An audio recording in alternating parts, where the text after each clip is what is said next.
ശൈത്താനിയായ ഒരു മാർഗമാണ് സത്യത്തിൽ സലഫിസം എന്ന് പറയുന്ന വഹാബിസം. സലഫല്ല സലഫിസം ഞാൻ പറഞ്ഞിട്ടുണ്ട്. പക്ഷേ ഇന്ന് അവരുടെ പേര് അങ്ങനെയാക്കി മാറ്റി. എന്തുകൊണ്ട്? വഹാബിസം എന്ന് പറയുന്നതിന് ഇപ്പോൾ അവരും ഭയപ്പെട്ടത് കൊണ്ട് അവർ സലഫിസം എന്നാക്കി. ഇപ്പോൾ വീണ്ടും അവരെ പേര് മാറ്റുന്ന തിരക്കിലാണ്. എന്തുകൊണ്ട്?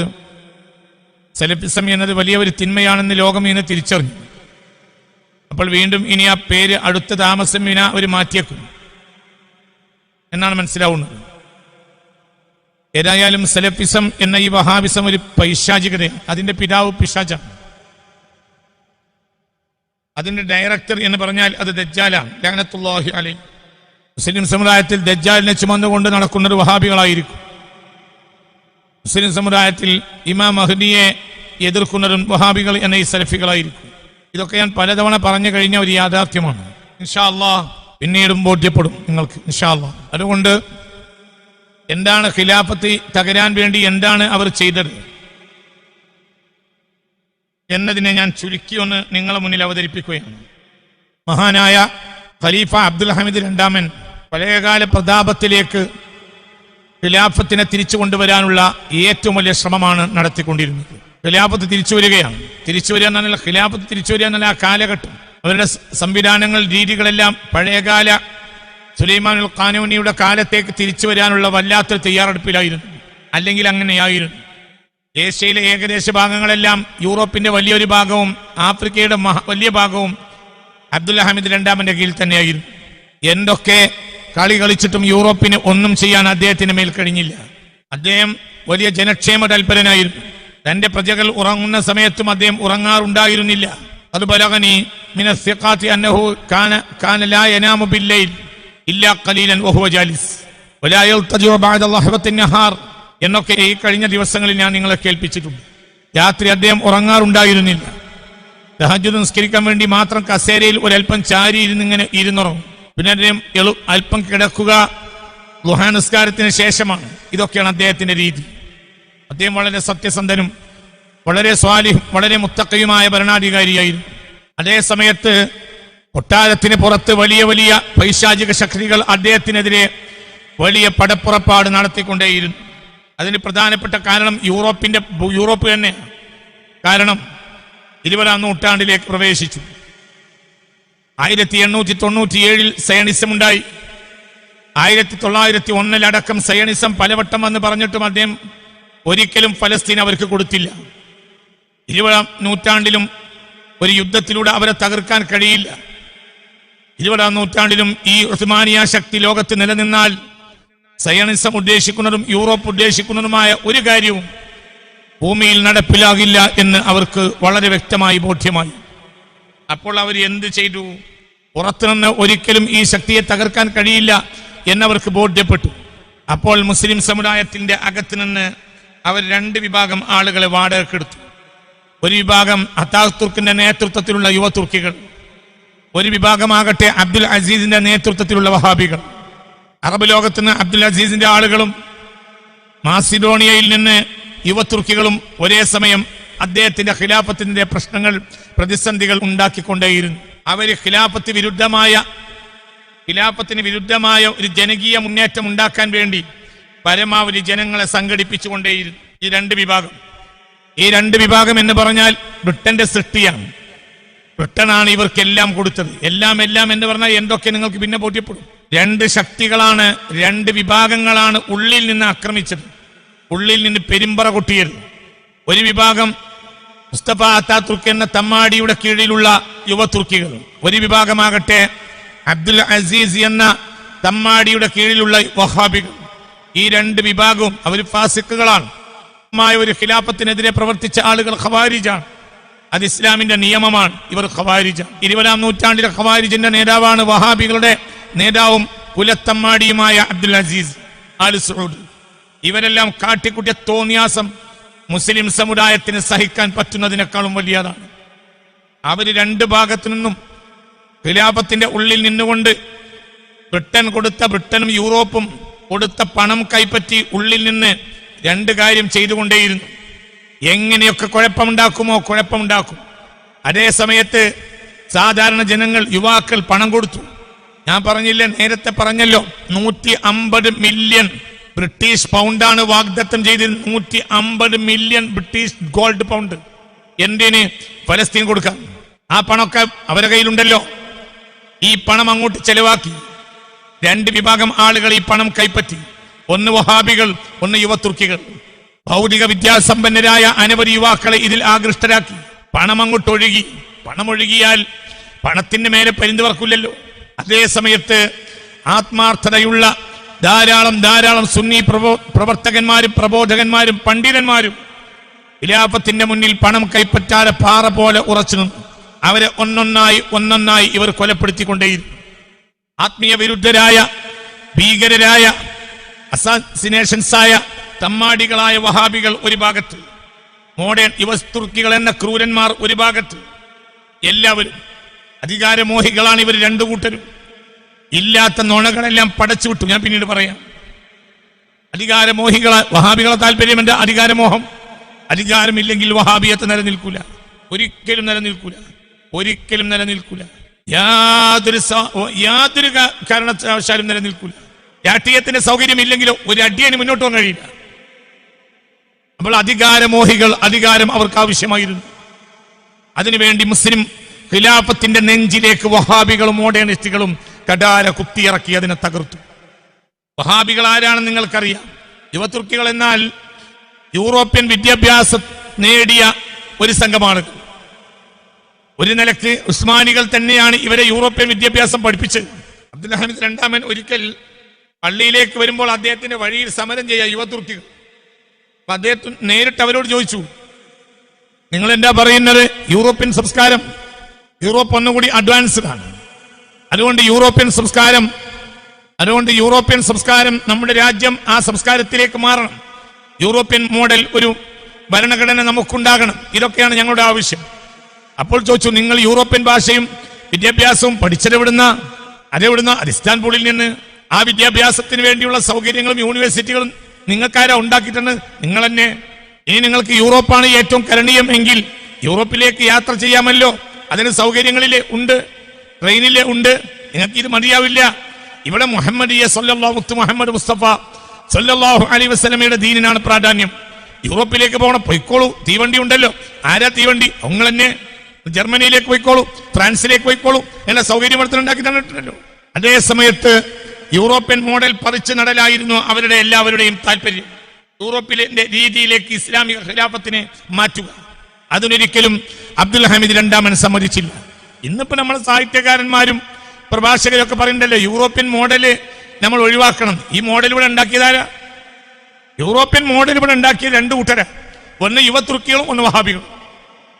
അവരാണ് വാതിൽ തുറന്നു കൊടുത്തത്. അങ്ങനെ നൂറ്റാണ്ടുകളോളം, ഏകദേശം 800ഓളം കൊല്ലക്കാലം യൂറോപ്പിന്റെ തിന്മകളെ പ്രതിരോധിച്ച ഉസ്മാനിയ ഖിലാഫത്ത്, ആ ഖിലാഫത്തിന്റെ കീഴിലുള്ള മക്കൾക്ക് യാതൊരു അർത്ഥവുമില്ലാത്ത തികച്ചും കളവിൽ അധിഷ്ഠിതമായ യൂറോപ്യൻ ഊട്ടോപ്യൻ സിദ്ധാന്തങ്ങളെ മുസ്ലിം ചെറുപ്പക്കാർക്ക് യൂറോപ്പ് പഠിപ്പിച്ചു. ആ പഠിപ്പിക്കൽ ഒരു അനിവാര്യതയായി. Common education അനിവാര്യതയായി. ആ കോമൺ എഡ്യൂക്കേഷൻ ആകട്ടെ അതിന്റെ മുഴുവനും പിതാക്കൾ യൂറോപ്യന്മാരുമായിരുന്നു.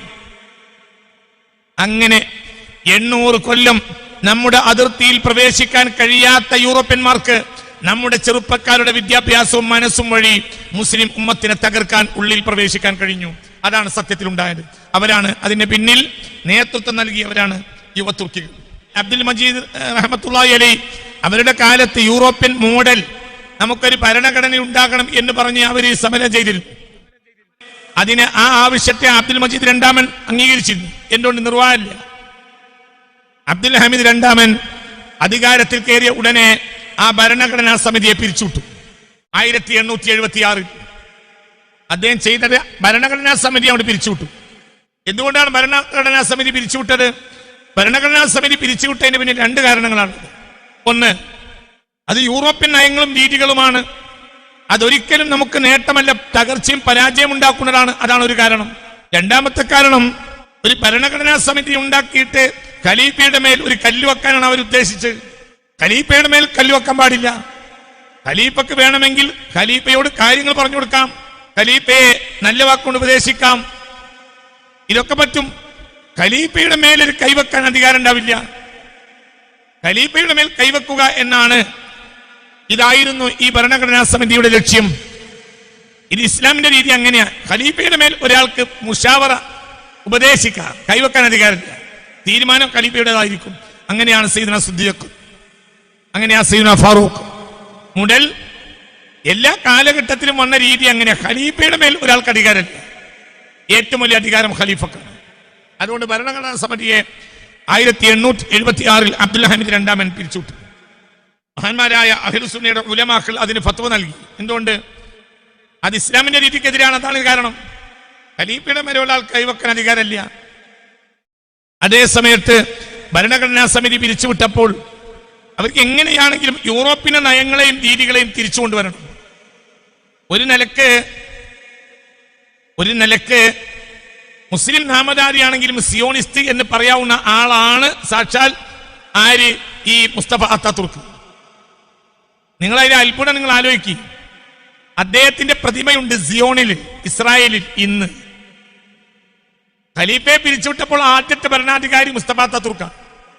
അയാളുടെ പ്രതിമ സ്ഥാപിച്ചു. ആര്? ഇസ്രായേൽ. ഇന്നും പൊളിച്ചിട്ടില്ല. അപ്പൊ നിങ്ങൾ അതിന്റെ ദുരന്താലോചിക്കുക. ഇവരാണ് ഖലീഫ ശരീഅത്തിനെതിരാണ്, ഖുർആൻ എതിരാണെന്ന് പറഞ്ഞുകൊണ്ട് പറയാൻ കുഴപ്പമുണ്ടാക്കിയത്. നിങ്ങൾ ഈ ഇവരുടെ കള്ളത്തരം മനസ്സിലാക്കണം. നിങ്ങളതിനെ ആ മുസ്തഫ അത്താതുർക്കിനെ ഏറ്റവും വലിയ മഹാനായി കേരളത്തിൽ അവതരിപ്പിച്ചത് വഹാബികളാണ്. എന്താണ് ഇതിന്റെയൊക്കെ വസ്തുത? എന്താ ഇതിന്റെയൊക്കെ കാര്യം? നിങ്ങൾ ആലോചിക്കുക. മുസ്തഫ അത്താതുർക്ക് എന്ന ഈ ഭൂലോക ഇസ്ലാമിക വിരുദ്ധൻ, അയാൾ എങ്ങനെ അധികാരത്തിൽ എങ്ങനെ ഖിലാഫത്ത് പൊളിച്ചത്? യുവതുർക്കികളും ഖലീഫ ശരീഅത്തിനെതിരാണ്. ഞങ്ങൾ കൊണ്ടുവരുന്നത് ശരീഅത്ത് അനുകൂലമായിട്ടാണ് ഭരണഘടന. ഖലീഫ ഖുർആൻ എതിരാണ്. ഞങ്ങൾ ഖുർആന് വേണ്ടിയാണ് സമരം ചെയ്യുന്നത്. ജനങ്ങളെ ധരിപ്പിച്ചു. ബ്രിട്ടന്റെ പണം അതിനെ പിന്നിലാണ് ഒഴുക്കി, കോടാനക്കോടി പണം ഒഴുക്കി. ഈ മുസ്തഫ അത്താതുർക്ക് പിന്നീട് എന്തായി? ഇസ്ലാമിക നിയമങ്ങളൊക്കെ നിരോധിച്ചു. അധികാരത്തിൽ വന്നപ്പോ തലമറക്കാൻ പാടില്ല പെണ്ണുങ്ങള്. തുർക്കി ഭാഷയിൽ ഖുത്ബ ഓതണം, ബാങ്ക് കൊടുക്കണം. നക്ഷബന്ദി ത്വരീഖത്തിലെ 20-ാം നൂറ്റാണ്ടിലെ ഷെയ്ഖാണ് ആര്? നാസിം ഹഖാനി. നിങ്ങൾ കേട്ടിട്ടുണ്ടാവും. അദ്ദേഹം 2014 വഫാത്താവുന്നു. അദ്ദേഹം യൂറോപ്പിലെ ഒരു ഉസ്മാനികളുടെ കാലഘട്ടത്തിൽ, ഉസ്മാനികളുടെ കാലത്തും പിന്നെയും അദ്ദേഹം ഒരു പള്ളിയിലെ മുഅദ്ദിനായിരുന്നു. നിങ്ങൾ ദീൻ പഠിക്കും, ഒരു പള്ളിയിൽ ബാങ്ക് കൊടുക്കും. അങ്ങനെ പിന്നീട് ഉസ്മാനികൾ പോയതിനു ശേഷം അത്താതുർക്കിന്റെ കാലത്ത് അദ്ദേഹത്തെ ദിവസവും പട്ടാളം അറസ്റ്റ് ചെയ്യും, ജയിലിലിടും, പിറ്റേന്ന് പുറത്താക്കും, പിറ്റേന്ന് അദ്ദേഹം ബാങ്ക്. എന്തിനാ അറസ്റ്റ് ചെയ്യണ്? അറബിയിൽ ബാങ്ക് കൊടുത്തതിന്. വ്യക്തമായ ചരിത്രരേഖ ഉണ്ട്, വ്യക്തമായ ചരിത്രരേഖ എന്റെ കയ്യിലുണ്ട്. ഒക്കെ വെറുതെ വകയല്ല. ഇത് വളരെ ഗൗരവമായി പഠിക്കണം. ഇത് പഠിക്കണം. ഇത് തമാശയല്ല. നമ്മളെ കുട്ടികൾ ഇന്ന് മനസ്സിലാക്കണം. 4 ഖലീഫമാർ കഴിഞ്ഞപ്പോഴത്തേക്ക് ഇസ്ലാം ഇരുളടഞ്ഞു. ഇസ്ലാം ഇരുളടഞ്ഞ 1909 ശേഷം. അപ്പൊ ഇരുളടഞ്ഞു. അധികാരികൾ ആരായി? വഹാബികളായി, അത്താതുർക്കായി, അത്താതുർക്കിന്റെ പാർട്ടി. ഇതെന്തൊരു ദുരന്താണ്! ഇതിനേക്കാൾ വലിയ ദുരന്തം എന്താണ്? നമ്മളെ കുട്ടികൾക്ക് വരെ നമ്മൾ വരെ വിചാരിക്കും, എന്ത് നമ്മളെ കുട്ടികൾ ഞങ്ങളൊക്കെ ഇന്ന അസ്ലഹദ്ദു വലി ബഅദൽ ഉസ്മാനിയ ബഅദ സ്വഹാബ അദ്ദൗലത്തുൽ ഉസ്മാനിയ എന്ന് എഴുതി വെച്ചിട്ടുണ്ട് കിതാബിൽ. ആര്? അല്ലാമ യൂസുഫ് നബഹാനി. അല്ലാമ യൂസുഫ് നബഹാനി അംഗീകരിക്കുന്നതാണ് സമസ്ത. അംഗീകരിച്ചാണ് സമസ്ത ഉണ്ടാക്കിയത്. സമസ്ത ഉണ്ടാക്കുന്ന കാലത്ത് ലോകത്തെ മഹാപണ്ഡിതനാണ് അല്ലാമ യൂസുഫ് നബഹാനി. അബ്ദുൽ ഹമീദ് രണ്ടാമന്റെ കാലത്ത് രാജ്യം ശക്തായി, വരുമാനങ്ങൾ ഉണ്ടായി, കടം വീട്ടിക്കൊണ്ടേയിരുന്നു. അപ്പൊ 21-ാം നൂറ്റാണ്ടിലും അതുപോലത്തെ മക്കളെ അദ്ദേഹം പഠിപ്പിച്ചു. ഇസ്ലാമിൽ അഭിമാനികളായ, ഉസ്മാനിയത്തിൽ അഭിമാനികളായ 10,000-കണക്കായ യുവാക്കളെന്ന് ലോകത്തുണ്ട്. അഭ്യസ്തവിദ്യര്, കഴിവുള്ളവര്. ഇവരിലേക്ക് കുടുംബത്തിനുണ്ട്. ഇവരിലേക്ക് ഇത് കൈമാറിയാൽ പിന്നെ 20-ാം നൂറ്റാണ്ടിലും യൂറോപ്പിന്റെ ഉദ്ദേശം നടക്കൂല, സിയോണിസത്തിന്റെ ഉദ്ദേശം നടക്കൂല എന്ന് അവർക്ക് ബോധ്യപ്പെട്ടു. ഈ പടിയിറങ്ങുന്ന കാലത്തും അദ്ദേഹം പടിയിറങ്ങുന്ന കാലത്തും ഇതെല്ലാം അവരുടെ കയ്യിൽ. ഇതാ അറ്റ്ലസ് പർവ്വതം, ഇതാ യൂറസ് പർവ്വതം, ഇതാ ബാൽക്കൻ പർവ്വത നിരകൾ, ഇതാ കോക്കസ്, ഇത് ഉസ്മാനുൽ ഖാസി അദ്ദേഹത്തിന്റെ ഉസ്താദായ ഷെയ്ഖ് ഇദ്ബാലിയുടെ വീട്ടിൽ വെച്ച് സ്വപ്നം കണ്ടതാണ്. ഏഷ്യൻ, ആഫ്രിക്കൻ, യൂറോപ്യൻ രാജ്യങ്ങൾ ചോദ്യം ചെയ്യപ്പെടാതെ നിങ്ങൾ ഭരിക്കും. 4 നദികളും, ഒന്ന് നൈല്, യൂഫ്രട്ടീസ്. നൈൽ എവിടെയാ? ആഫ്രിക്കയിൽ തുടങ്ങും. യൂഫ്രട്ടീസ് കാര്യമായി ഏഷ്യയുടെ ഭാഗത്ത്, തുർക്കിയിൽ നിന്ന് ഇങ്ങനെ വന്നിട്ട് ഇങ്ങനെ അങ്ങോട്ട് വരും, യൂഫ്രട്ടീസിൽ ഇങ്ങനെ അങ്ങോട്ട് വരും. ഒന്ന് നൈല്, യൂഫ്രട്ടീസ്, ടൈഗ്രീസ്, ഡാനൂബ് നദി, അതെവിടെയാ? അതും ഉസ്മാനി ഖിലാഫത്തിന്റെ കീഴിലാണ്, യൂറോപ്പിലാണ്. അന്ന് യൂറോപ്പ് ഇസ്ലാമിന്റെ കീഴിലാണ്, ഉസ്മാനി ഖിലാഫത്തിന്റെ കീഴിലാണ്. ഇസ്ലാമിന്റെ കീഴിലാന്ന് പറഞ്ഞാലും പേടിക്കൊന്നും വേണ്ട. ഇസ്ലാം സർവ്വമതങ്ങൾക്കും സ്വാതന്ത്ര്യം നൽകിയ മതമാണ്. ഏതെങ്കിലും ഒരു മതവിഭാഗത്തെ ഹനിക്കാൻ ഒരു സമ്മതിക്കില്ല. 1909 അദ്ദേഹം പടിയിറങ്ങുമ്പോഴും ഏഷ്യൻ, ആഫ്രിക്കൻ, യൂറോപ്യൻ രാജ്യങ്ങൾ ഉസ്മാനികളെ കീഴിൽ. പിന്നെ ഇവരെ പടിയിറക്കാൻ നടക്കുമോ? 150 മില്യൺ ബ്രിട്ടീഷ് ഗോൾഡ് പൗണ്ട് എന്ന് പറഞ്ഞാൽ കുറച്ചൊന്നുമല്ല പൈസ. എത്ര ഉണ്ടാവുക പൈസ നിങ്ങൾ ആലോചിക്കും. ബ്രിട്ടീഷ് ഗോൾഡ് പൗണ്ട് പണം അങ്ങോട്ടൊഴുക്കി. ഇദ്ദേഹത്തിൽ നിന്നിത് കിട്ടൂല എന്ന് മനസ്സിലായി. 2 ചാരന്മാർ ഇടവും വലവും പ്രവർത്തിച്ചു.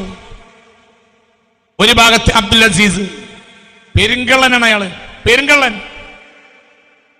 മുസ്ലിം ലോകത്തിനെ തകർത്തത് വഹാബിയായ അബ്ദുൽ അസീസാണ്. ആരിസോട് അയാൾ തമ്മാടി, അല്ലെങ്കിൽ ആരാ തമ്മാടി? ഫാസിഖല്ലേ, ഖവാരിജിൽപ്പെട്ടവനല്ലേ? മുസ്ലിം ഉമ്മത്തിന്റെ അതിർത്തി കാത്ത മഹത്തായ ഒരു രാഷ്ട്ര സംവിധാനത്തെ, ഖിലാഫത്തിനെ തകർത്താണല്ലേ അയാള്. ഇയാളെങ്ങനെ മഹാനാവുക? എത്രത്തോളം എന്ന് പറഞ്ഞാൽ സ്വന്തം രാജ്യത്ത് ഉസ്മാനിയ ഖിലാഫത്തിന് കീഴിൽ വഹാബിസ പ്രചരിപ്പിക്കാനുമുള്ള സൗകര്യം ഖിലാഫത്ത് നൽകി. എന്തുകൊണ്ട്? അവരുടെ അഭിപ്രായം എങ്ങനെയാണ്? അവരെ ആളുകൾക്ക് പ്രചരിപ്പിച്ചോട്ടെ. അതേ സമയത്ത് ഈ അബ്ദുൽ അസീസ് അധികാരത്തിൽ കയറിയപ്പോൾ മക്കായിലും മദീനയിലും അടക്കം അധികാരമുള്ളിടത്ത് മുഴുവനും ശാഫിഈയ മദ്രസ തകർത്ത് പൂട്ടി, ഹനഫി മദ്രസ തകർത്ത് പൂട്ടി, ഹംബലി, മാലിക്കി എല്ലാം തകർത്ത് പൂട്ടി. ആ പുസ്തകം കാണാൻ പാടില്ല. ഇന്നും അങ്ങനെ, ഇന്നും ലോകത്ത് ശാഫി, ഹനഫി, ഹംബലി, മാലിക്കി, ഖാദിരി, ചശ്തി, റിഫായി ഇവർക്കെല്ലാം സ്വാതന്ത്ര്യം വേണ്ടേ? ആയിരക്കണക്കായ കൊല്ലങ്ങളിൽ നടന്ന ഇസ്ലാമിക ശരീഅത്തിന്റെ ഭാഗം തന്നെയല്ലേ ഖാദിരിയത്ത്. ഖാദിരിയത്ത് മിണ്ടി നോക്കി നിങ്ങൾ വഹാബികളുടെ നാട്ടിൽ പോയി ഉള്ളിലാക്കി കളയും. ഉസ്മാനികളുടെ കാലത്ത് വഹാബികൾക്ക് അനുവാദം കൊടുത്തു. ഇവരധികാരത്തിൽ കയറിയപ്പോഴോ ഖാദിരിയത്ത് ശിർക്കാണ്, കാണാൻ പാടില്ല. റിഫായത്ത് ശിർക്കാണ്, കാണാൻ പാടില്ല. ഈ ഖാദിരിയത്തിലും റിഫായത്തും ചിശ്തിയത്തിലും ഇവർ ഭരിക്കുന്ന കാലത്തും ഭാര്യങ്ങളായ വലിയ വലിയ ആലിമീങ്ങൾ ലോകത്തിന്റെ നാനാഭാഗത്തുണ്ട്. ഇവരെ നാട്ടിലുള്ളവരെല്ലാം നാട് കടത്തി അല്ലെങ്കിൽ കൊന്നു. എത്ര കൊന്നു? ഖാദിരികളെ, റിഫായികളെ, ചിത്തികളെ എത്ര കൊന്നു? എന്താ വിചാരിച്ചത്? എന്തക്രമമാണ് ഇവർ ലോകത്തോട് ചെയ്തത്? എന്തായിരുന്നു അവരുടെ ലക്ഷ്യം? അങ്ങനെ അത്താതുർക്കിന്റെ പാർട്ടിയും ഒരു ഭാഗത്ത് അത്താതുർക്കിന്റെ ആളുകൾ, ഒരു ഭാഗത്തോ വഹാബികൾ. എന്താ അത്താതുർക്കിന്റെ? യൂറോപ്പിന്റെ അവര് വിപ്ലവത്തിന് ആഹ്വാനം ചെയ്യൂ. അതായത് ഫ്രഞ്ച് വിപ്ലവത്തിൽ ഫ്രഞ്ച് എംപയർ തകർത്തതുപോലെ ഉസ്മാനി ഖിലാഫത്തിനെയും തകർക്കണം. അല്ലാതെ രക്ഷയില്ല, അല്ലാതെ ബ്രിട്ടന് രക്ഷയില്ല, അല്ലാതെ രക്ഷയില്ല. അതാലോചിക്ക്. മോഹഭംഗത്തിലാണ് തിയോഡോർ ഹർസൽ മരിക്കുന്നത് 1904. അയാളെ മോഹം നടപ്പിലാവുന്ന അയാൾക്ക് മനസ്സിലായി. അപ്പോൾ വിലക്ക് വാങ്ങാൻ വേണ്ടി കൊണ്ടുവന്ന പണം അവരെന്ത് ചെയ്തു? ഇങ്ങോട്ടൊഴുക്കി. അയാൾ മരിച്ചിട്ട് 5ാമത്തെ കൊല്ലം പറഞ്ഞിട്ടുണ്ട്, എന്നെ നിങ്ങൾ പുറത്താക്കും, നിങ്ങൾ ആളുകൾ, എന്റെ ആളുകളെ വാടക എടുത്ത് പുറത്താക്കുങ്ങൾ. പുറത്താക്കി കഴിഞ്ഞാൽ അതിനെ പറ്റിയ ആളുകൾ ഈ നാട്ടിലുണ്ട്. മുസ്ലിങ്ങളായ ആളുകളെ തന്നെ നിങ്ങൾ വാടക എടുക്കും, വാടക എടുത്തിട്ടുണ്ട്. ഇതൊക്കെ പറയുന്ന കാലത്ത് അബ്ദുൽ അസീസിനെ വാടക എടുത്തിട്ടുണ്ട്. നിങ്ങൾ എന്നെ പുറത്താക്കി കഴിഞ്ഞാൽ പിന്നെ ഈ പണം നിങ്ങൾക്ക് വെറുതെ അല്ലേ, നിങ്ങൾക്ക് ഉപയോഗിക്കാലോ, എനിക്ക് തരണ്ട. എന്നെ പുറത്താക്കാനോ ഞാൻ തരില്ല. എന്തുകൊണ്ട്? ഹബീബായ മുത്തു മുഹമ്മദ് മുസ്തഫ തങ്ങൾ നിസ്കരിച്ച പരിശുദ്ധ ഖിബലയാണ്. അത് വേറൊരാൾക്ക് കൊടുക്കാൻ എനിക്ക് അവകാശമില്ല. എന്റെ മുതലാണ് ഞാൻ തരും, എന്റെ മുതലല്ല. അത് ഉമ്മത്ത് മുസ്ലിമത്തിന് മുതലാണ്. അത് മുത്തു മുഹമ്മദ് മുസ്തഫ തങ്ങളുടെ സമുദായം തിരിഞ്ഞ് നിസ്കരിച്ച പരിശുദ്ധ ഖിബലയാണ്. അത് നിങ്ങൾക്ക് ഞാൻ തരില്ല. അത് നഷ്ടപ്പെട്ടപ്പോഴാണ് സലാഹുദ്ദീൻ 1187 അത് മോചിപ്പിച്ചത്. ഊണുറക്കില്ലാതെ. ഇതിന്റെയൊക്കെ ബാക്കി തന്നെ ഞങ്ങളും ഒന്നും ചെയ്യാൻ കഴിയില്ല. പെന്തേനു ഇവരങ്ങോട്ട് കളിച്ചു, നാനാഭാഗത്തും പ്രശ്നങ്ങൾ ഉണ്ടാക്കി. ഉള്ളിൽ പ്രശ്നം കഴിഞ്ഞില്ലേ? നമ്മുടെ വീട്ടിനുള്ളിൽ പ്രശ്നം ഉണ്ടായാൽ പിന്നെ നമുക്ക് എന്ത് ചെയ്യാൻ കഴിയും? ഏത് പ്രശ്നത്തെയും നമുക്ക് എതിരിടാം. വീട്ടിനുള്ളിൽ സമാധാനം, അച്ചടക്കവും ഒരുമയുണ്ടാവും. യുവതുർക്കികളും വഹാബികളും 2 ഭാഗത്ത് നിന്ന് അങ്ങോട്ട് ആക്രമിച്ചു. അതിനുള്ള എല്ലാ ബ്രിട്ടീഷ് ചാരന്മാർ ഉസ്മാനി രാജ്യങ്ങളിൽ ഒഴുകി. ആ ഒരു സമയത്ത് ഇവർ രണ്ടാളുടെയും ഏജന്റുമാരായി. ആരുടെ? യുവതുർക്കികളുടെയും വഹാബികളുടെയും. പണം ഒഴുകി ഏമ്പാടും. ഖിലാഫത്ത് വിരുദ്ധരായ പല ആളുകളും അതിലേക്ക് കൂടി. താല്പര്യം 1902 ഈ ഖിലാഫത്ത് വിരുദ്ധരുടെ വഹാബികൾ അതേപോലെ തന്നെ യുവതുർക്കികൾ അവരുടെ ആദ്യത്തെ സമ്മേളനം 1902 ഫ്രാൻസിൽ നടന്നു. ഖിലാഫത്തിനെ പൊളിക്കണം. ഖിലാഫത്തിനെ പൊളിക്കുന്നവരുടെ യോഗം യുവതുർക്കികളുടെ നേതൃത്വത്തിൽ നടന്നു. 1902 ഫ്രാൻസിൽ നടന്നു. 1902 ഫെബ്രുവരി 4 ഖിലാഫത്ത് വിരുദ്ധരായ മുസ്ലിങ്ങളുടെ, അതായത് യുവതുർക്കികൾ വഹാബികൾ 1902 ഫെബ്രുവരി 4. പിന്നീട് 1907 വീണ്ടും പാരീസിലും നടന്നു. അതിനുള്ള എല്ലാ സൗകര്യവും അവരെത്തിച്ചു. ആ 1907 സമ്മേളനത്തോടുകൂടെ സായുധ വിപ്ലവം തുടങ്ങാൻ ബ്രിട്ടൻ ഇവർക്ക് സൗകര്യം ചെയ്തു കൊടുക്കാമെന്ന് ഏറ്റു. 1907 കൂടെ, അതുവരെ പണമായിരുന്നു കൊടുത്തിരുന്ന 1907 കൂടെ ഖിലാഫത്തിനെതിരെ സായുധ വിപ്ലവത്തിന് പണം കൊടുക്കാം എന്ന് വഹാബികൾക്കും യുവതുർക്കികൾക്കും ബ്രിട്ടൻ സൗകര്യം ചെയ്തു കൊടുക്കാമെന്ന് കരാറുണ്ടായി. ഇത് 2 സമ്മേളനം നടക്കുന്നത് എവിടെയാ? ഇസ്ലാം മുസ്ലിം രാജ്യത്തല്ല. ഒന്ന് പാരീസിലാണ്, ഒന്ന് ഫ്രാൻസിൽ തന്നെ. രണ്ടും അങ്ങനെ. പണവും അതേപോലെ തന്നെ ആയുധങ്ങളും ഒഴുകി. പണം ഒഴുകിയപ്പോൾ യുവതുർക്കികൾ പത്രമുണ്ടാക്കി. ഒരു പത്രം, എല്ലാ സൗകര്യവും, പത്രത്തിന് വേണ്ടതെല്ലാം ബ്രിട്ടൻ അയച്ചു കൊടുത്തു. യുവതുർക്കികൾക്ക് പത്രം, തുർക്കി തന്നെ പത്രം. അങ്ങനെ ആ പത്രം ഉള്ള കളവുകൾ മുഴുവനും പ്രചരിപ്പിച്ചു. ഒരു ഭാഗത്ത് വഹാബികൾ, ഒരു ഭാഗത്ത് യുവതുർക്കികൾ ഖിലാഫത്തിനെതിരെ 1907-8 കാലത്ത് കുപ്രചരണങ്ങൾ ആരംഭിച്ചു. വലിയ കുപ്രചരണങ്ങൾ. സ്വേച്ഛാധിപതിയാണ്. ആ സ്വേച്ഛാധിപതിയാണ് ഖലീഫ. സ്വേച്ഛാധിപതിയാവുന്നു. സ്വേച്ഛാധിപതി എന്ന് പറയാം. ഖലീഫ അള്ളാന്റെ ദീനനുസരിച്ച് തീരുമാനം എടുക്കും. സ്വേച്ഛാധിപതിയാണ്. സിദ്ദീഖുൽ അക്ബർ സ്വേച്ഛാധിപതിയാണോ? ഉമർ ഇബ്നു ഖത്താബ് പറഞ്ഞിട്ട് കേട്ടില്ല. സക്കാത്ത് വിലങ്ങിയവരോട് യുദ്ധം ചെയ്യാൻ വേണ്ടി പോയി മഹാനായ സയ്യിദുനാ സിദ്ദീഖ്. അതിനെ നിരുത്സാഹപ്പെടുത്തി ബഹുമാനപ്പെട്ട സയ്യിദുനാ ഫാറൂഖ് സ്വന്തം അഭിപ്രായ പ്രകാരം ഞാൻ പോകും, ഞാൻ ചെയ്യുന്ന പറഞ്ഞു. അതിന്റെ അർത്ഥം സ്വേച്ഛാധിപതിയാണോ? സയ്യിദുനാ സിദ്ദീഖ് ഖലീഫല്ലേ? ഖലീഫക്ക് തൗഫീഖ് ഉണ്ടായിട്ടില്ല. ഖലീഫയുടെ തീരുമാനമല്ലേ തീരുമാനം. മനസ്സിലായോ? ഈ യൂറോപ്യൻ ഡെമോക്രസിയാണ് ഇസ്ലാം അംഗീകരിക്കാത്തത്. ഒരു കാര്യം നടക്കൂല. യൂറോപ്യൻ ഡെമോക്രസിയിലാണ് സംഘടനകൾ വാർക്കപ്പെട്ടത്. അതുകൊണ്ടാണ് സംഘടനക്ക് ഒന്നും നടക്കൂല. വിപ്ലവമല്ലാതെ സംഘടനകൾക്കൊന്നും ചെയ്യാൻ കഴിയില്ല. വിപ്ലവം നടത്താൻ കഴിയും, ചതിയും. എന്തുകൊണ്ട്? യൂറോപ്യൻ ഡെമോക്രസിയാണ്. യൂറോപ്യൻ ഡെമോക്രസി എന്ന് പറഞ്ഞ ഒരു ജാഹിലിയത്താ. ഞാൻ പിന്നെ പറയാം. ആദർശധീരരായ ആളുകളാണ് ഞങ്ങൾക്ക് ശരിയാത്ത് നടപ്പിലാക്കലാണ് ആവശ്യമെന്ന് പറഞ്ഞ് കുപ്രചരണം അഴിച്ചുവിട്ടു. ബ്രിട്ടീഷുകാരന്മാർ എല്ലാവിധ സൗകര്യങ്ങളും ചെയ്തു കൊടുത്തു. ഇവർ വളർന്നുകൊണ്ടിരിക്കുന്നുണ്ട് എന്ന് ഖലീഫക്ക് അറിയാമായിരുന്നു. പക്ഷേ ഖലീഫ ഇവർക്കെതിരെ ഒന്നും ചെയ്തില്ല. അതിന് 2 കാരണങ്ങൾ. ഒന്ന്, ഖിലാഫത്തിന്റെ അവസാനത്തെ ഖലീഫ ഞാനാകുമെന്ന ഒരു ഉൾസ്വരം അദ്ദേഹത്തിനുണ്ട്. കാരണം അദ്ദേഹം 34ാമത്തെ ഭരണാധികാരിയാണ്. ഇത് 34-ൽ തീരുമെന്ന് ആര് പറഞ്ഞിട്ടുണ്ട്? ഷെയ്ഖ് ജലാലുദ്ദീൻ റൂബി റഹ്മത്തുള്ളാഹി അലൈഹി 1200-കളിൽ. 800 കൊല്ലം കഴിഞ്ഞു. 34 പാർട്ടിയോടാൻ പറഞ്ഞു. ഒരു 17, പിന്നെ ഒരു 17. 17 കഴിഞ്ഞപ്പോ പറഞ്ഞു നീയും പിന്നെ ഒരു 33, 34 ഖലീഫമാരുണ്ടാവും. അത് കഴിഞ്ഞാൽ പിന്നെ ഉണ്ടാവില്ല. 34ാമത്തെ ഖലീഫയാണ് ആര്? അബ്ദുൽ ഹമീദ് രണ്ടാമൻ. ഈ യുവതുർക്കികളെ അടിച്ചമർത്തിയാൽ ഇതുപോലത്തെ ആളുകൾ പിന്നീട് അപ്പം മുസ്ലിം രാജ്യത്ത് കലാപങ്ങൾ ഉണ്ടാവും. തമ്മിൽ കലാപങ്ങൾ. അതിന് ഖലീഫിന്റെ നേതൃത്വം കൊടുക്കേണ്ടി വരും. അത് അദ്ദേഹത്തിന് ഞാൻ ഏതായാലും ഇറങ്ങേണ്ടി വരും. അപ്പൊ പരമാവധി രക്തച്ചൊരിച്ചിൽ കുറക്കണമെന്നായിരുന്നു അദ്ദേഹത്തിന് താല്പര്യം. ഒരു സംഭവമുണ്ട്. ഉസ്മാൻ പാഷ, അദ്ദേഹത്തിന്റെ പ്രധാന ഉദ്യോഗസ്ഥനാണ് ഉസ്മാൻ പാഷ ഒരിക്കല് യുവതുർക്കികളുടെയും വഹാബികളുടെയും ഒക്കെ പ്രധാന വഹാബി നേതാക്കൾ, യുവതുർക്കി നേതാക്കൾ അവരുടെ ലിസ്റ്റും കൊണ്ട് ഖലീഫയെ സമീപിച്ചു. അവരെ വധിക്കണം എന്ന് പറഞ്ഞു. അപ്പോൾ ഖലീഫ പറഞ്ഞു ഇവരെ വധിച്ചാൽ ഇതുപോലത്തെ ആളുകളെ പിന്നെയും ബ്രിട്ടൻ ഉണ്ടാക്കും. അവർക്കെല്ലാം സൗകര്യം ഉണ്ടല്ലോ. അതുകൊണ്ട് രക്തച്ചൊരിച്ചിൽ അവസാനിക്കില്ല. അതുകൊണ്ട് അള്ളാഹുവിന്റെ വിധി നടക്കും. നമ്മൾ നീതിയുക്തമായി അവസാന ദിവസം വരെ ഭരണം നടത്തും. പിന്നെ എന്താ അള്ളാഹുവിന്റെ വിധി, അത് നടക്കട്ടെ എന്ന് അദ്ദേഹം തീരുമാനിച്ചു. അതായത് എന്ന് അദ്ദേഹം ഉസ്മാൻ പാഷയോട് പറഞ്ഞതായി ചരിത്രം രേഖപ്പെടുത്തിയിട്ടുണ്ട്. 1908 ഖിലാഫത്തിന്റെ പതനത്തിലേക്ക് ഞാൻ പ്രവേശിക്കണം. 1908 ജൂലൈയിൽ 400ഓളം യുവതുർക്കികൾ ഇസ്താൻബൂളിൽ പ്രതിഷേധ പ്രകടനം നടത്തി ഖിലാഫത്തിനെതിരെ. 1908 ജൂലൈ മാസത്തിൽ യൂറോപ്യൻ മോഡലുള്ള ഭരണഘടന സമിതി തിരിച്ചു കൊണ്ടുവരികയും ഭരണഘടന നിർമ്മിക്കുകയും വേണമെന്നായിരുന്നു അവരുടെ ആവശ്യം. അത് വലിയ കത്തിപ്പടരുന്ന ഒരു പ്രതിഷേധമായപ്പോൾ ഖലീഫ യോഗം വിളിക്കുകയും തൽക്കാലം സമ്മതിക്കുകയും ചെയ്തു. എന്നാൽ ഭരണഘടനയൊന്നും ഉണ്ടാക്കേണ്ടി വരില്ല എന്നും ഖലീഫക്ക് അറിയായിരുന്നു. എന്തുകൊണ്ട്? അതിനു മുമ്പ് തന്നെ ഇംപീച്ച് ചെയ്യപ്പെടും. കാരണം അങ്ങനെയുള്ള കളികളാണ് ബ്രിട്ടൻ കളിച്ചുകൊണ്ടിരിക്കുന്നത്. അങ്ങനെയുള്ള ആളുകളെയാണ് യുവതുർക്കികളും വഹാബികളും വാടകയ്ക്കെടുത്ത് ഏജന്റുമാരായി പ്രവർത്തിച്ചു കൊണ്ടിരിക്കുന്നത് എന്ന് അദ്ദേഹത്തിന് അറിയാമായിരുന്നു. 1978 നേരത്തെ ഭരണഘടനാ സമിതി 76 അധികാരത്തിൽ വന്നു. 1878 യൂറോപ്യൻ മോഡലുള്ള ഭരണഘടനാ സമിതി അദ്ദേഹം പിരിച്ചുവിട്ടത്. വീണ്ടും പ്രശ്നങ്ങൾ ഉണ്ടാവും എന്ന് കണ്ടപ്പോൾ തൽക്കാലം അദ്ദേഹം അതിന് സമ്മതിച്ചു. പക്ഷേ അതിൻ്റെ ഒന്നും ആവശ്യം വന്നില്ല. ബ്രിട്ടൻ ആയുധ സഹായം നൽകി.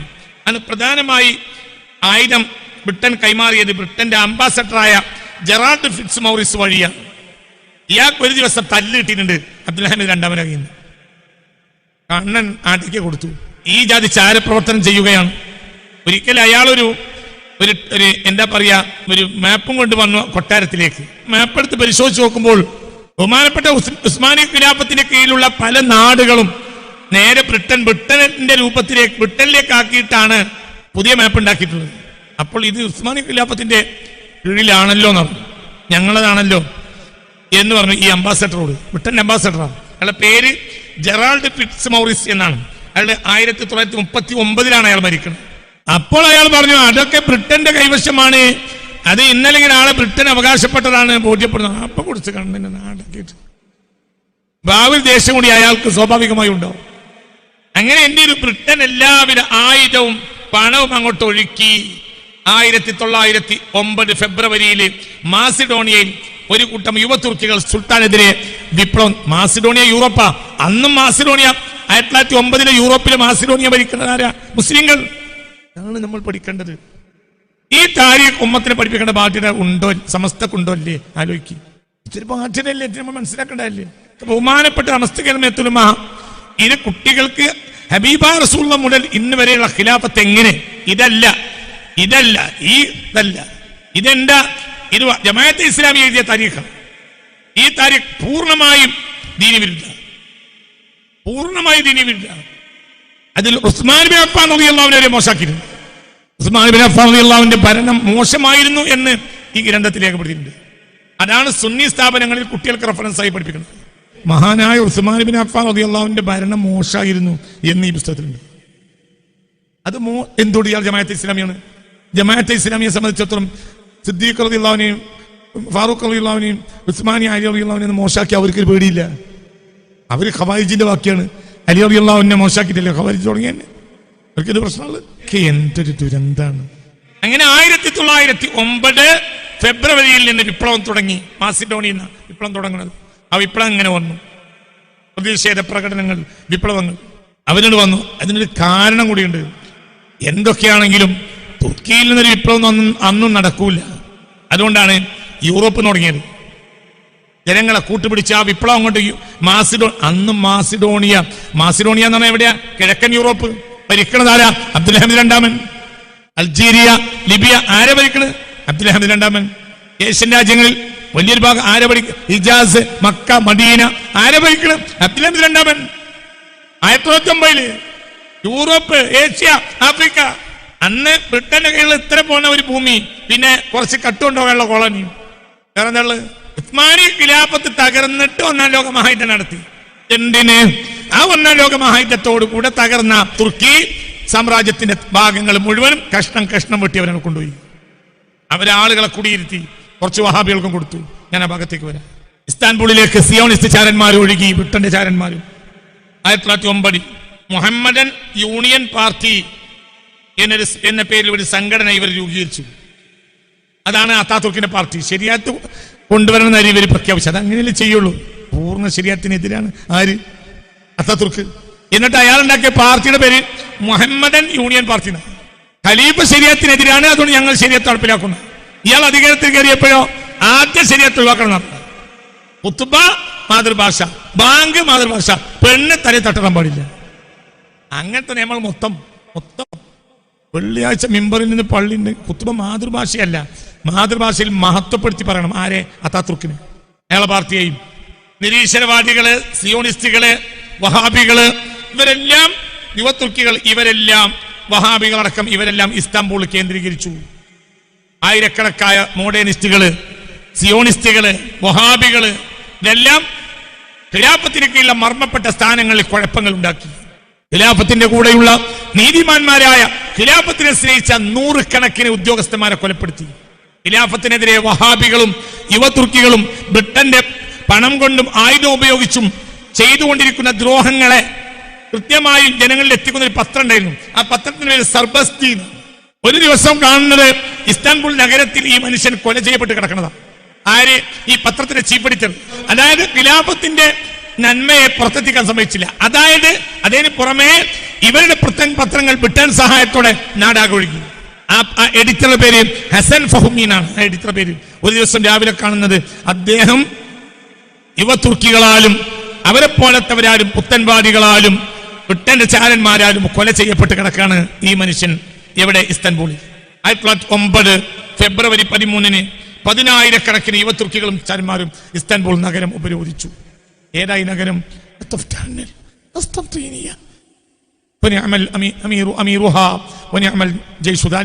എന്ന് മുത്ത് മുഹമ്മദ് മുസ്തഫ തങ്ങൾ പറഞ്ഞ കോൺസ്റ്റാന്റിനോപ്പിൾ പട്ടണം. പുണ്യ റസൂൽ, അത് ശരീഅത്തിന്റെ കേന്ദ്രമായിരിക്കുമെന്ന് പുണ്യ റസൂൽ സല്ലല്ലാഹു അലൈഹി വസല്ലമ തങ്ങൾ പറഞ്ഞ അതേ ഇസ്താംബൂൾ നഗരം ഈ മുസ്ലിം കൂട്ടത്തിലുള്ള ഈ തമ്മാടികളും ബ്രിട്ടീഷ് ചാരന്മാരും എല്ലാവരും കൂടി ഉപരോധിച്ചു. 1909 ഏപ്രിൽ 13 കണ്ടവരെ മുഴുവനും കൂട്ടക്കൊല നടത്തി. ഉദ്യോഗസ്ഥന്മാരുടെ വീടുകൾ ആക്രമിച്ചു, തീയിട്ടു. 1909 ഏപ്രിൽ 15 ആക്ഷൻ ആർമി എന്ന പേരിൽ യുവതുർക്കികൾ ഒരു സൈന്യം രൂപീകരിച്ചു. Action army. 1909 ഏപ്രിൽ 15 അതാതുർക്കാണോ ആയിരുന്നു പട്ടാള ചീഫ്. Action army. അതുവരെ അയാൾ പാർട്ടി നേതാവാണ്, അതോടുകൂടെ അയാൾ പട്ടാള നേതാവായി. അവർ വന്ന് സുൽത്താന്റെ കൊട്ടാരം ഉപരോധിച്ചു. തലസ്ഥാനവും രാജ്യവും കുരുതിക്കളവും സൈന്യം. എന്നാൽ സുൽത്താന്റെ കീഴിൽ പാറ പോലെ ഉറച്ചു നിന്ന ധാരാളം ആളുകൾ ഉണ്ടായിരുന്നു. ആ സൈന്യം തിരിച്ചടിക്കാൻ തയ്യാറായപ്പോൾ സുൽത്താൻ സമ്മതിച്ചില്ല. എന്തുകൊണ്ട്? തമ്മിൽ ഒരു കുരുതിക്കളമാക്കേണ്ടതില്ല. മാത്രമല്ല ബ്രിട്ടനും സ്വന്തം രാജ്യത്തുള്ള യുവതുർക്കികളും വഹാബികളും ഖിലാഫത്തിനെതിരെ അങ്ങനെ പിടിമുറുക്കി കഴിഞ്ഞു.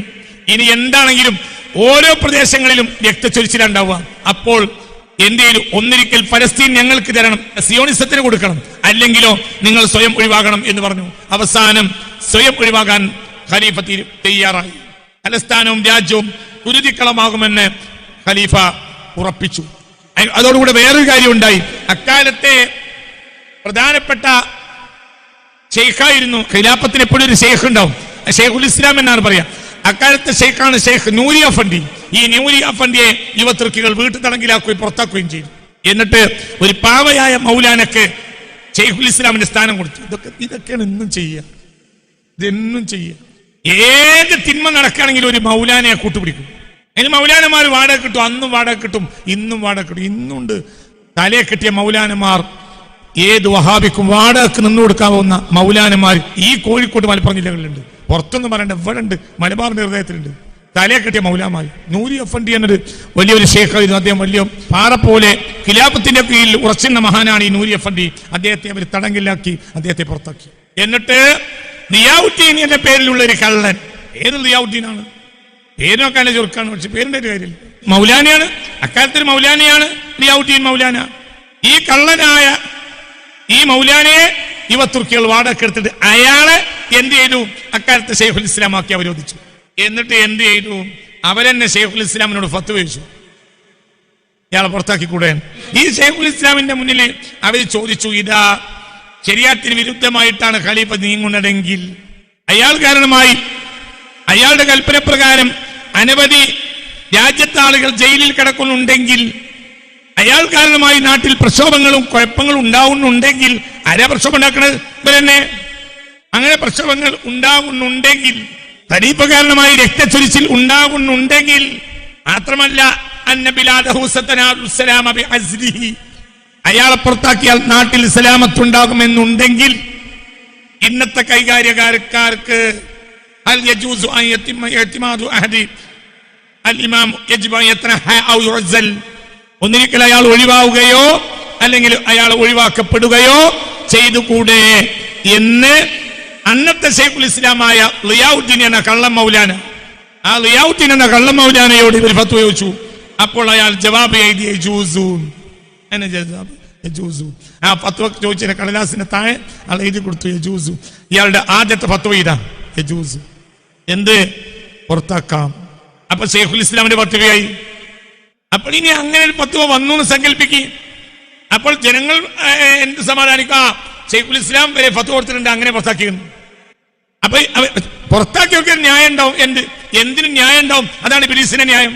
ഇയാൾ കാരണം നാട്ടിൽ രക്തചൊരിച്ചിലുണ്ടാവുന്നുണ്ടെങ്കിൽ, ഇയാൾ കാരണം നാട്ടിലെ സമാധാനം നഷ്ടപ്പെടുന്നുണ്ടെങ്കിൽ, ഇയാൾ പുറത്താവുകയോ പുറത്താക്കപ്പെടുകയോ ചെയ്താൽ നാട്ടിൽ സമാധാനം തിരിച്ചു വരും എന്നുണ്ടെങ്കിൽ ഇയാൾ പുറത്താക്കിക്കൂടെ? രക്തചൊരിച്ചിലുണ്ടാവും എന്നുണ്ടെങ്കിൽ രക്തചൊരിച്ചിലുണ്ടാക്കണ ആരാ? വരനെ. ഇയാൾ കാരണം നാട്ടിൽ പ്രക്ഷോഭങ്ങൾ ഉണ്ടാവുന്നുണ്ടെങ്കിൽ പ്രക്ഷോഭം ഉണ്ടാക്കണ ആരാ? വരനെ. ഇയാൾ കാരണം നാട്ടിൽ സമാധാനം നഷ്ടപ്പെടുന്നുണ്ടെങ്കിൽ നഷ്ടപ്പെടുന്ന ആരാ? വരനെ. എങ്കിൽ പുറത്താക്കിക്കൂടെ? പുറത്താക്കാം. ഫത്വയും കിട്ടി, ഇപ്പോൾ പുറത്താക്കി. ഫത്വ അങ്ങനെ 1909 ഏപ്രിൽ 27 അബ്ദുൽ ഹമീദ് സാനിയുടെ ഭരണം അവസാനിച്ചു. 1909 ഏപ്രിൽ 27 അവസാനിച്ചു. എന്നേക്കുമായി അന്ന് ഖിലാഫത്ത് അവസാനിച്ചു. പകരം ശൈഖുൽ ഇസ്ലാമിനെ ഇവർ കൊണ്ടുവന്ന് അവരോധിച്ചതുപോലെ പിന്നെ ഒരു റബ്ബർ സ്റ്റാമ്പായ ഖലീഫയെ നിർത്തി. ഉണ്ടാവില്ല, അവർക്ക് കാര്യം നടത്തണമെങ്കിൽ. ഖലീഫയല്ലാതെ റബ്ബർ സ്റ്റാമ്പാണ്. അവസാനത്തെ ഖലീഫ 1909 ഏപ്രിൽ 27 പടിയിറങ്ങി. കലാപങ്ങൾ ഉണ്ടായി, അനവധി കലാപങ്ങൾ, കൂട്ടക്കൊലകൾ. അത് കണ്ട് ഒരു നിലക്കും ഇനി മുന്നോട്ട് പോകാൻ കഴിയില്ല എന്ന് അദ്ദേഹത്തിന് ബോധ്യപ്പെട്ടു. അദ്ദേഹത്തിന്റെ സ്വന്തം കൊട്ടാരം യുവതുർക്കികൾ കൊള്ളയടിച്ചു. കൊട്ടാരത്തിലുള്ള വിലപിടിപ്പുകൾ ഉള്ളതെല്ലാം അവർ കൊണ്ടുപോയി. എല്ലാത്തിന്റെയും പിന്നില് ബ്രിട്ടനും ബ്രിട്ടന്റെ അംബാസഡറും അതേപോലെ ഫലസ്തീനിനെ ഇന്ന് കുരുതിക്കളമാക്കുന്നവരുടെ പിതാക്കന്മാരായ സാക്ഷാൽ സയനിസ്റ്റുകളും വഹാബികളും ഇവർക്കൊക്കെ സമാധാനമായി. അബ്ദുൽ അസീസ് സമാധാനമായി. ഖിലാഫത്ത് അവസാനിച്ചല്ലോ. മുസ്ലിം ലോകത്തെ ചതിച്ച തമ്മാടിയായ അബ്ദുൽ അസീസ് ആൽ സഊദിന് അന്ന് സന്തോഷമായി. എന്റെ ഖിലാഫത്ത് അവസാനിച്ചു. അത്താതുർക്കിന് സമാധാനമായി. എന്തുകൊണ്ട് ഖിലാഫത്ത് അവസാനിച്ചു? 1909 ഏപ്രിൽ 21 ഗ്രീസിലെ സെലോണിക്കയിലേക്ക് നാട് കടത്തി മഹാനായ സുൽത്താനെ. 1909 ഏപ്രിൽ 27 ഗ്രീസിലെ സെലോണിക്കയിലേക്ക് നാട് കടത്തി. ട്രെയിനിൽ കയറ്റിവിടുക സെലോണിക്കയിലേക്ക്. ഞങ്ങളോട് പറഞ്ഞു അന്ന് ഇസ്താൻബുളിൽ നിന്ന് യൂറോപ്പിന്റെ അങ്ങേ ഭാഗത്തേക്കും ട്രെയിനുണ്ട്, എങ്ങോട്ടും ട്രെയിനുണ്ട്, നേരെ മദീനയിലേക്കും ട്രെയിനുണ്ട്. ആ ട്രെയിൻ പിന്നെ മദീനയിലേക്കുള്ള ട്രെയിൻ പിന്നെ ഇവർ തന്നെ തകർത്തു. പിന്നീട് ഞാൻ പറയാം.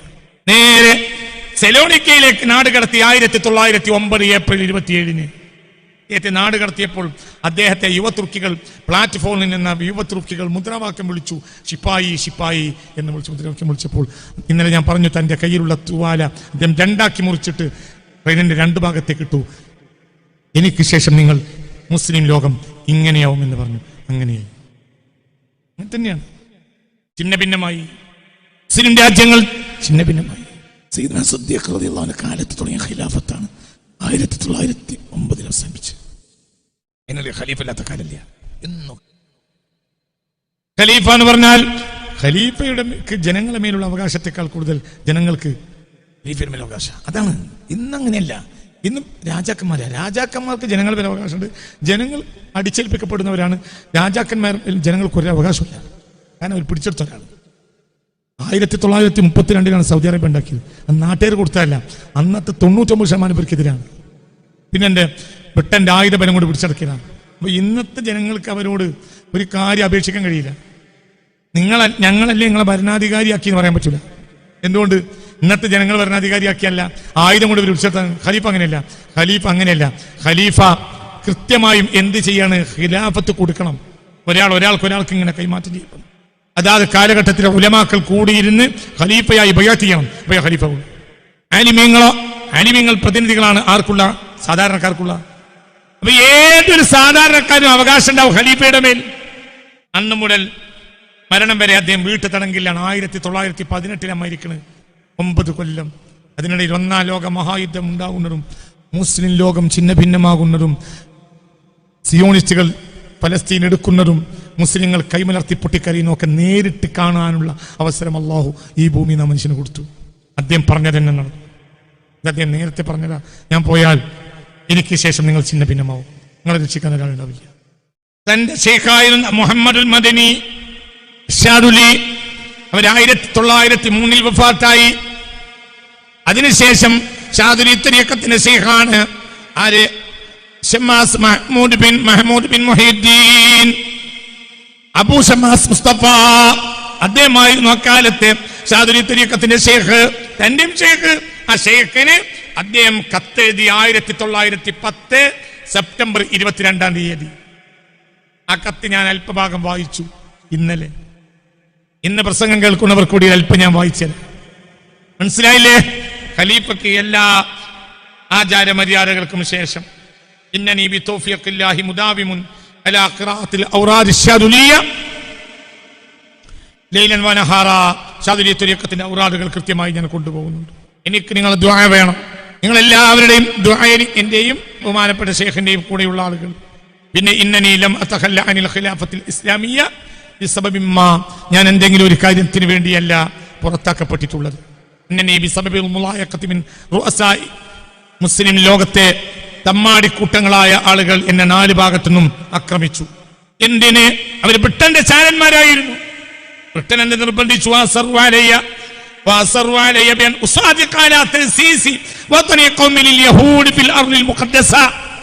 പരിശുദ്ധ മണ്ണിലെ സിയോണിസ്റ്റുകൾക്ക് മുറിച്ചു കൊടുക്കണമെന്നായിരുന്നു അവർ ആവശ്യപ്പെട്ടത്. ബ്രിട്ടനും ആ ബ്രിട്ടന്റെ താല്പര്യം യുവതുർക്കികളും വഹാബികളും എല്ലാവരും കൂടെ എന്റെ മേൽ അടിച്ചേൽപ്പിച്ചു. അതൊരിക്കലും ഞാൻ സമ്മതിച്ചില്ല. ഇതേ കാര്യം വഹാബികൾ സമ്മതിച്ചതിന്റെ രേഖ, വഹാബികൾ പുറത്തുവിട്ട രേഖ നമ്മളെ കയ്യിലുണ്ട്. ചരിത്ര രേഖകളാണ്.